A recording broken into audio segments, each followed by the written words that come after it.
Okay, YouTubers, I got another one of the projects from Dino's workshop. What I got here is I got a mobile home, and I've already come to the point I wanted to show you where I'm at. I'm lathing this thing out. I'm going to have to explain it to you because it's a little bit different than what you think, okay? It might appear a little strange how I did it, but it's all going to make sense here. I'm using a monopole, and I'm not used to using it, you know, to keep my viewing kind of steady, okay? I'm not used to this thing, kind of wobbling around here. Anyway, see down the length of the trailer, I got 5 rows of lathing. Lathing is what you use under a metal roof, okay? You probably wonder why all the slots. I'll get down to you later to tell you that. But I have worked for about a month in my part-time putting this lathing up here. I haven't completely painted it, and a note on that is one of my friends told me I wouldn't paint it. I said, what do you mean you wouldn't paint it? He said, well, knowing what I know about wood, well, I don't know what he know about wood, but it looks like that if I left that up here long enough, it would deteriorate further without paint.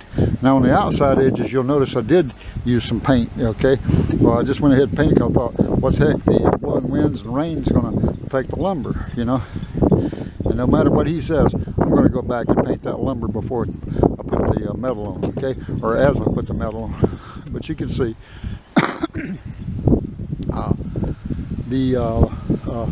I used the lathing, and I got 4-inch screws. You know, I use the deck screws with the, I would show them to you, but I don't have none up here, I don't think. I don't see any. And I use the 4-inch deck screws, and always when you use them now, when you go, say like the Lowe's or something, look for the deck screws that's got the square head driver. It looks like it takes a little square bit to go in it. Don't use the Phillips head because you'll constantly be eating up Phillips head bits, okay? Use the, when I go back down off the roof, I'm going to show the screws I'm talking about, okay? And use the deck screws with the square head in them. And now these are green color. They're supposed to be like a special anti-rust paint on them, you know.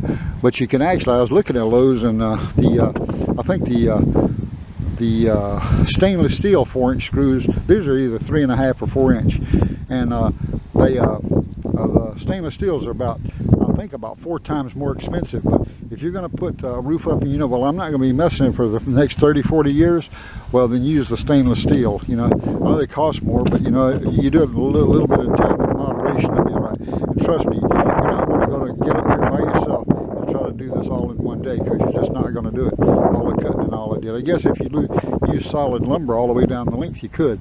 Now, these slots I'm talking about, in another video, I'm going to show you how to tie down your trailer. And the method I'm going to tie down my trailer is, this one came with tie downs on it, you know, metal tie downs, but they're kind of rusted, and this is an older trailer. So I'm going to use regular over-the-road truck straps. I'm going to show you how I do that.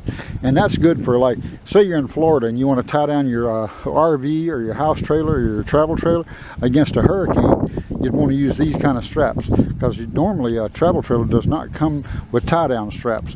And I'll show you what I use, and you'll see how you could adapt them to a travel trailer. Or say you had an RV in an area where they had tornadoes and all, you didn't want it to flip over if the high winds come up, you know. I'll show you easy way, same way I'm doing this, but an easy way to tie down your RV so it don't flip over. Okay, very easy. And you can always, and after the storms pass, you can roll the things up and store them somewhere, you know. And the reason I didn't want a bunch of straps hanging off the side of my trailer, and I didn't trust to tie them to the existing tie downs they got, because somebody cut them about 2 foot long, so they're not long enough to use, you know. And I don't want to attach another piece of metal to make them longer, because I feel that's inferior. You're going to understand when I finish this video series. But this is my second installment of that. I got another video on how to repair your metal roof. You might do well to go look at it, because you'll see. Let me go up here. I'm going to show you something. Got to be kind of gingerly on this roof. This is really a bad roof. You see these spots up here on the roof? Let me get up a little closer so you can see. See all this silver stuff? That's peel and seal. It's I think the brand name on this one is called Tight Seal. Okay, and that stuff it's got an adhesive on one side. It's like a rubberized membrane with this reflective foil on the back. When you get it, it has a paper on one side and a foil on the other. You peel off the paper and you can stick it on anything. It's good for a temporary repair. But look, on this thing, I done made so many temporary repairs. It's a mess. And I got it already laid out for, I know you can't see it, but at the end I got screws stuck up where I can run string lines down for where my screws are going to be in my metal roof. In other words, I kind of prepared Let me go up here and I'll show you another thing. Now up here on the end, you get a little closer look at the screws. So I got one here in the middle. There's a screw right there in the middle, and there's one there ahead of that lathing, and one there. What they do is when I start putting my metal roof on, I'll lay down a couple of sheets, and run me a string line from one end of the thing to the other, and I can align my screws up there and make it a nice, pretty straight line. I don't know if that matters to you, but I just like a neat job, me. So anyway, there it is. I got 5 rows of lathing, about 2.5 feet apart each, because the trailer's 12 feet wide, you know. For you people that want to retire in Florida and all, you do well to put a metal roof on your trailer. Here's why. The metal roof on average will last about 40 years. I don't know about you, but I know I ain't going to last 40 more years.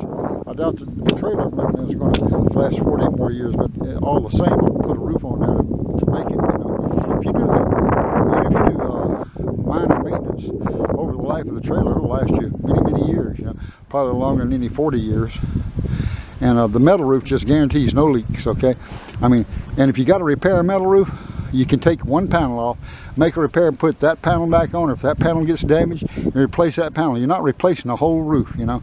That's the beauty behind a metal roof. And then here in the south, I live about 20 miles as the crow flies from the Gulf Coast, you know, from the actual water. And so I get a lot of weather here, you know. So when you live in Florida, most people live along the coast, and you put a metal roof on your trailer, you're going to be, till the day you die, you're going to have you a roof on your house, you know. Easy to repair, easy to maintain, you know. But you got to watch these scammers in Florida try to, oh, it's going to cost you $22,000 for that roof. Yeah, you get you a bunch of school kids and show them how to do this, you probably cut that price by about 75%, you know. As I said, about them scammers are down here. Just giving you a heads up, you know. So anyway, you see it, 5 rows, one in the middle, one on each side. Now the reason I put the ones on the edge, they say, you know, this metal roof will span 4 feet. Yeah, right. Well, I love that, but I might want to get up here and work. Plus, I'm going to put some solar panels up here. So I'm going to head and run 2 extra rows. Right now, there was one in the middle, one on each edge, and then right between them, I run another row. That's what you can see, 5 rows. That's going to give me 2.5 feet span between each, you know, when I'm walking across the roof, give me 2.5 feet span. That means it can support my weight on top of that metal roof. Another tip, you'll go to them and they say, hey, we can't give you but 26 or 28 gauge metal. No, get the 24 gauge. And remember, the smaller the number, the thicker the metal. So try to get 24 gauge or 26, well, really 24 gauge metal will be good. You know, you can find some manufacturers that will bend you something around 22 gauge, but really 24 gauge is probably all you need, you know, and it'll last you the rest of your life.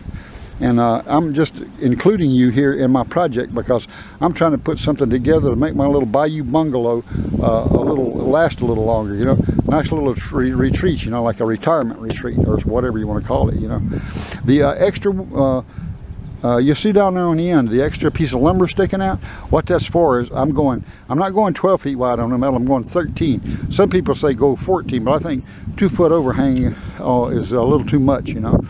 So I'm going to go 13. That's 6 inches hanging off each side. That'll keep a lot of the water off the side of the trailer, you know, and make it a lot better, you know. I mean, I just think, but you're going to know because I'm going to make a video about the results too, you know. But just a tip now, you lad your trailer like this, you'll have enough support so you can walk on the roof, repair the roof and everything, you know. And you could even actually put you a tripod antenna up here, you know, like you want to mind you one of them high definition antennas, you could bolt you a tripod antenna up here. I'm going to show you a few little tricks about the vents and all, what I do to that, because that saves, because remember, you don't want any holes in that new roof. You want just the screw holes. And the screws, I'm going to show you as we do the roof, I'm going to show you the screws have what do you call it, rubber sealers on the bottom, little rubber seals, you know. I'm going to show you how that works, you know, how tight you got to get them and all like that. But for right now, we'll concentrate on this lathing, you know, for the roof. Now, my next project is to paint the boards and put some insulation board. I might make a video about the kind of insulation board I found at Lowe's, because Lowe's come up with a new thickness of insulation board. It might be beneficial to save an energy cost and all like that, you know, because I'm trying to cut my energy cost down to 0. I don't want to sell anything back to power companies. I just want my bill to be 0, you know. I ain't in the power business, I'm in the same money business, you know. So anyway, guys, I'm glad you dropped by Dino's workshop, and I hope you continue with this video series, because especially young people that want to have a nice little place to stay, save some money, you know. Get out of the old circle of the $500,000. You gotta live in this life to live and have a good time. Not to impress people, you know. I'm not a weak-egoed person, so I'm just satisfied with my little beachside bungalow here, you know. And you're gonna love the results we get from this and all the projects we're gonna do. Because we're gonna rebuild this thing, and remodel, and all kind of things like that. So this is a little tip to help you get on down the road. This is the way to, even if you live in a house, you still lathe your roof like this, you know. You don't need the slots for tie downs, but you just straight lathing like that about every, I'd say about every 2 feet. Even though they allow for a 4-foot span, they'll go every 2 feet. You'll be much happier, and it's a lot more wind resistant, you know, whereas the metal ain't gonna come off like this, you know.